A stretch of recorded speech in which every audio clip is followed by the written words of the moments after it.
Bismillahirrahmanirrahim. Hi, Assalamualaikum. We are from AC11040. Today, we're going to present about international trade. Before we start, let me introduce myself. My name is Dzuliyana Nur Sabrina binti Zulkifli. And next, our group member, which is Adriana Batrisyia binti Khairul Bahrain, Nur Khairina Alisha binti Razali, Nur Nadirah binti Muhammad Alif Haikal Chong, and lastly, Nurul Sahirah binti Saidin. Before we proceed to our discussion, I will explain about international trade. International trade is actually exchange of capital, goods and services across international border or territory.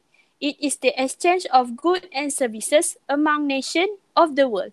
In most countries, such trade represents a significant share of gross domestic product, which is we known as GDP.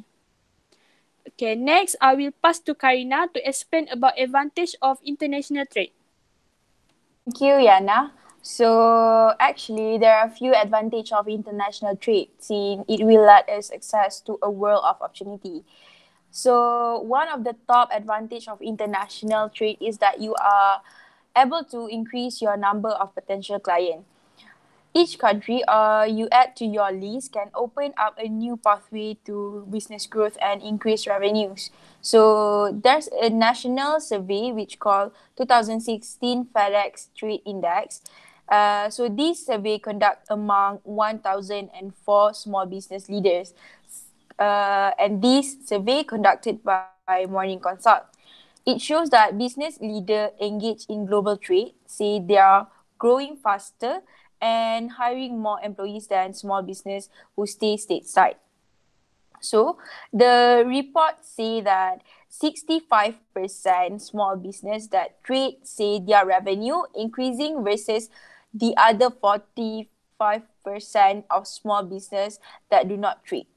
So not only that, small business that trade are also 20% more likely to say that they are hiring more employees.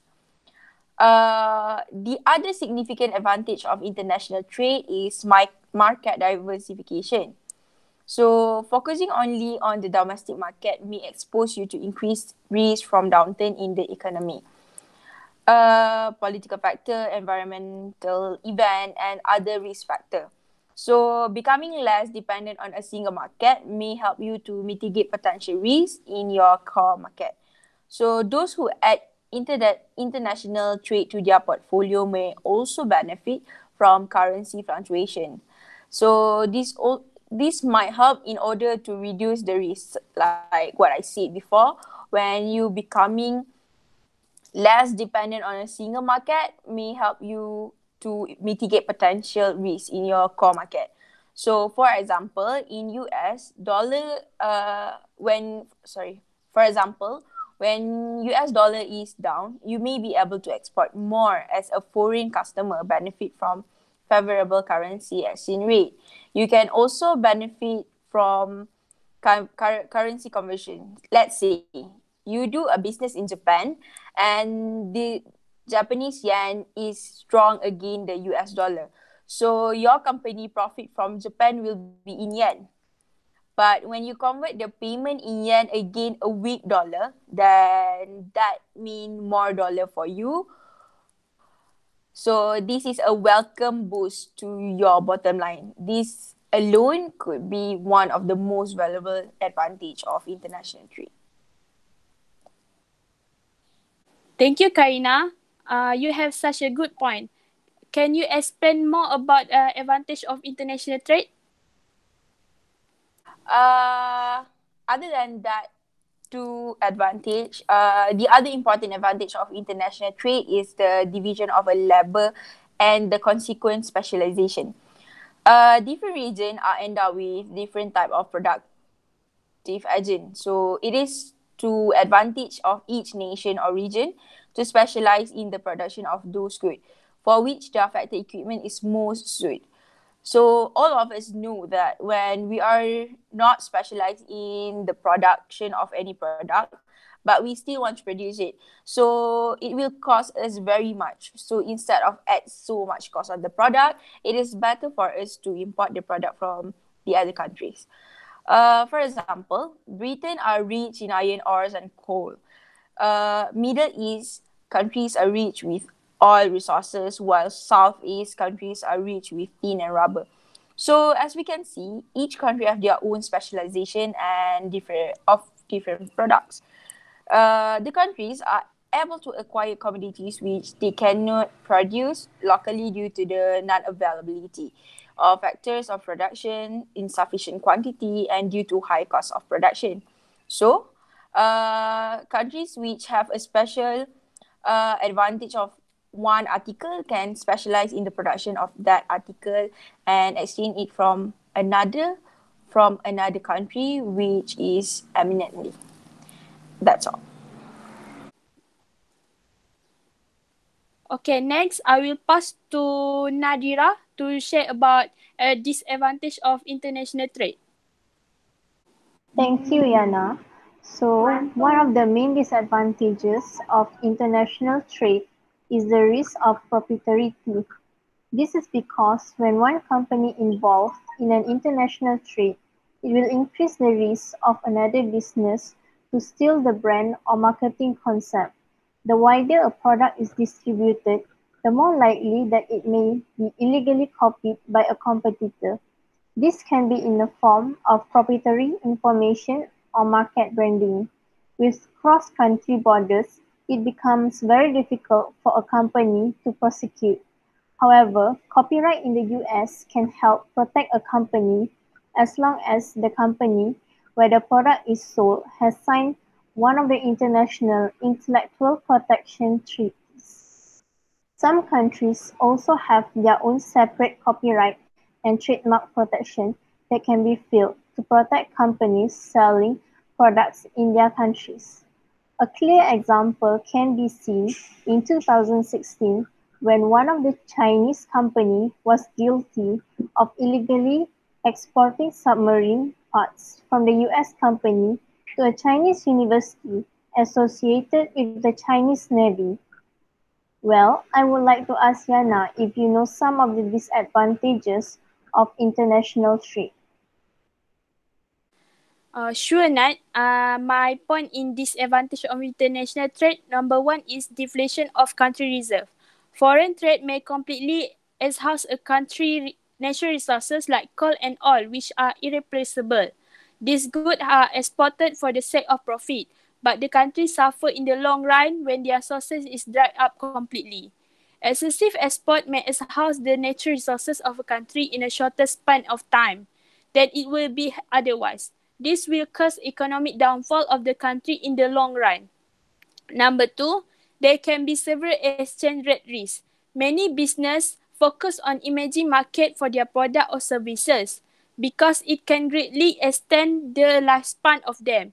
This also means exchange rate in those emerging market may fluctuate widely, making it difficult to forecast financing for budgeting purposes.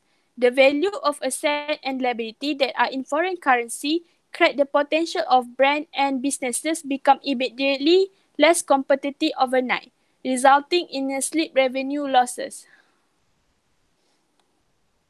Lastly, economic dependence. The underdeveloped country have to depend upon the developed one for their economic development.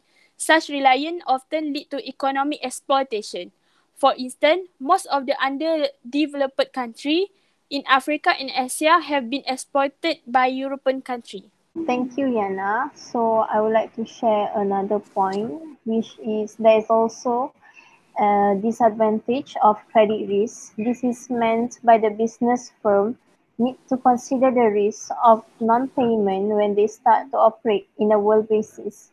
However, this disadvantage can be managed by getting insurance of a letter of credit to be safe. I would like to also share another disadvantage, which is shipping custom and duties.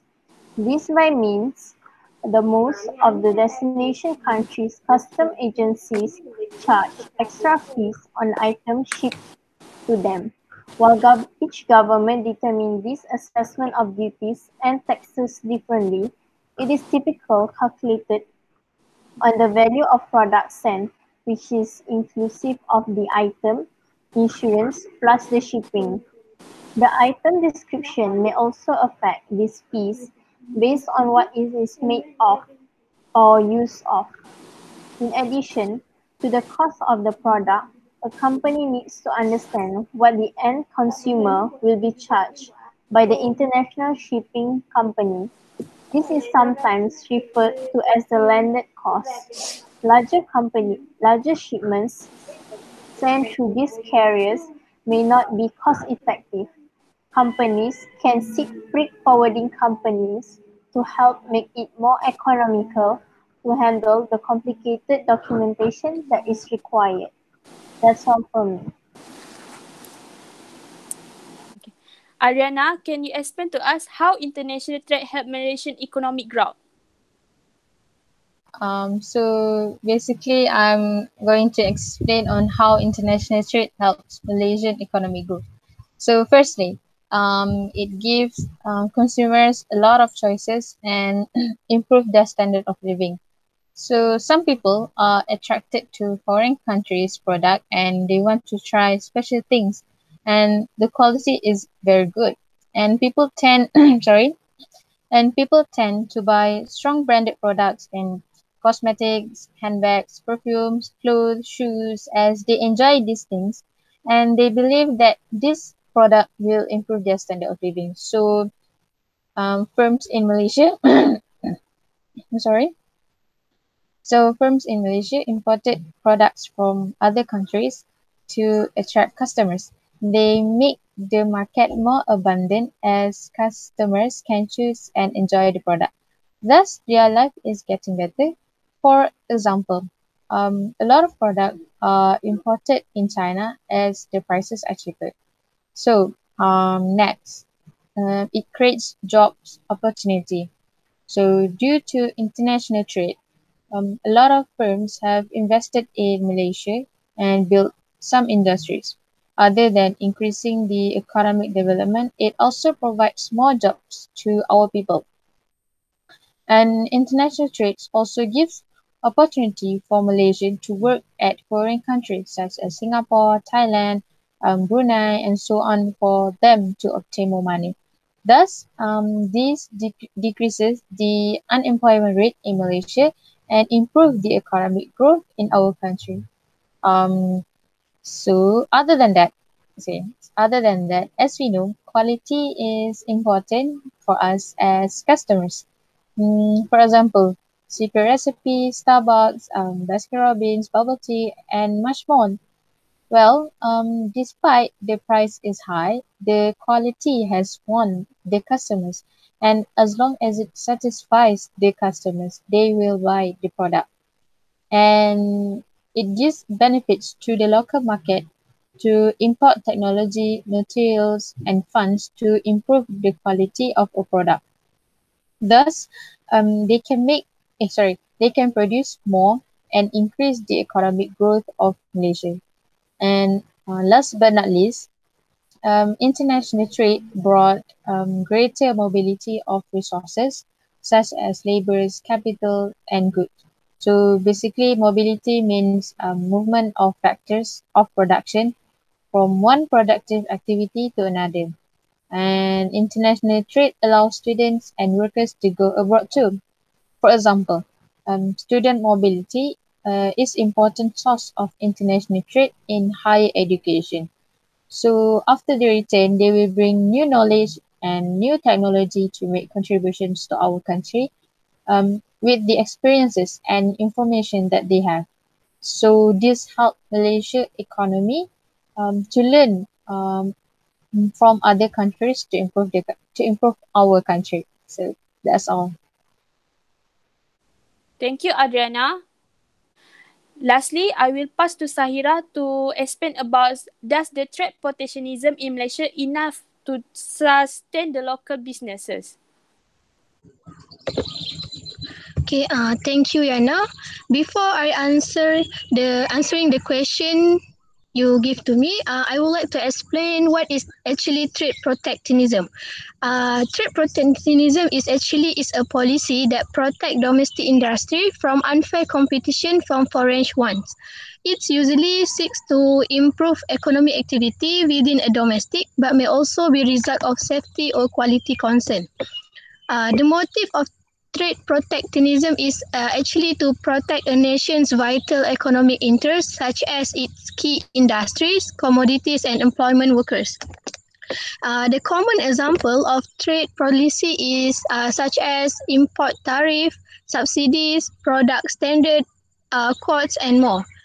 Actually, trade protectionism is more suitable for the country who trying to grow strong in a new industries, which is tariff can help in protect from foreign competitors.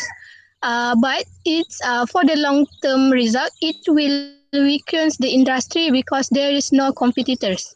Back to the question, does trade protectionism in Malaysia enough to sustain the local business? Yes, the answer yes, because Malaysia have regulation and standards. There are variety of regulation and standard that we should follow when we planning to do business in Malaysia or other country want to do business in Malaysia, uh, such as import tariff. Typically, Malaysia imports on an ad valorem basis, which is of 6.1% for industrial goods. For the goods like wine, alcohol, pork, and poultry, there are specific charges provided by Malaysia. The example of tariff using in Malaysia are goods and service tax (GST) or we known as sales and service tax (SST). Second, import requirement and documentation. There are several requirements should be fulfilled in order to export product to Malaysia, such as invoice, packing list, delivery letter, insurance certificate letter of credits, and others. This is important to ensure that the goods is meet the Malaysian regulations. Next, labeling and marking requirement. In this case, it must be approved by the Standard and Industrial Research Institute of Malaysia, which is SIRIM. There is also a trade barrier, which is a technical barrier like halal certificate for the importation of meat and poultry must be regulated by licensing and sanitary control. All imported lamb and beef must also be approved by Malaysian authorities as acceptable for consumption Muslims. Malaysia also have a food product standard that have to be followed. So, what I can say is, yes, trade protectionism in Malaysia is enough to sustain the local business. Thank you. Thank you, Sahira. Now, I will allow Khairina to conclude our discussion today. Thank you, Anna. So I think that we have come to the end of the discussion.